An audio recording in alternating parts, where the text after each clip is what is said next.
NTR trust Bhavan లో AP minister రావేల Kishore Babu మాట్లాడుతున్నారు. ప్రస్తుతం లైవ్ చూద్దాం. ఆ పథకాలని వాడవాడ పల్లె పల్లెకు గడప గడపకు తీసుకెళ్ళడానికి ముందుకొస్తున్నారు. అందులో భాగంగా ప్రకాశం జిల్లాలో ఎస్సీ ఎస్టీ సెల్ నాయకులందరూ కూడా ఇవాళ 60 మంది ఎస్సీ ఎస్టీ సెల్కి సంబంధించినటువంటి మా తెలుగుదేశం పార్టీ కార్యకర్తలు సైకిల్ యాత్ర ఒకటి నిన్న ప్రారంభించడం జరిగింది.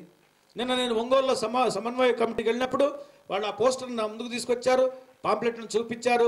సైకిళ్ళు 60 మంది సైకిళ్ళు వేసుకుని కొత్త సైకిళ్ళు యాత్ర ప్రారంభించారు. సైకిల్ యాత్రను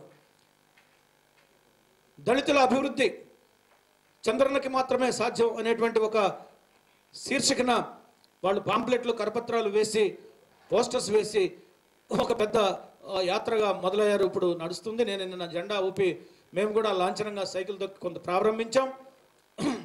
మంత్రిగా నేను, మన జిల్లా అధ్యక్షుడు జనార్దన్ గారు, దామర్చర్ల జనార్దన్ గారు, అదేవిధంగా ఎమ్మెల్యే గారు సాంబశివరావు గారు అందరూ కూడా మేమందరం కూడా ఆ యాత్రను ప్రారంభించడం జరిగింది. ఇవాళ స్వచ్ఛందంగా కార్యకర్తలు ముందుకు వస్తున్నారు.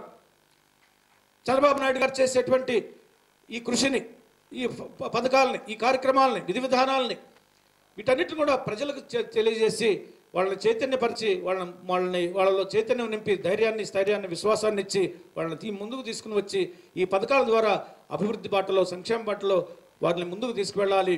ఇవాళ ఆంధ్రప్రదేశ్లో అభివృద్ధిలో దళితులు, గిరిజనులు కూడా భాగస్వాములు కావాలని, దళిత గిరిజనులు కూడా ఈ యొక్క అభివృద్ధిని పంచుకోవాలని, అభివృద్ధి యొక్క ఫలాలు అట్టడుగు ప్రజలు కూడా దక్కాలనేటువంటి ఒక పెద్ద ఉద్దేశంతో, గొప్ప ఆశయంతో ఈ కార్యక్రమాన్ని చేపడుతున్నాం.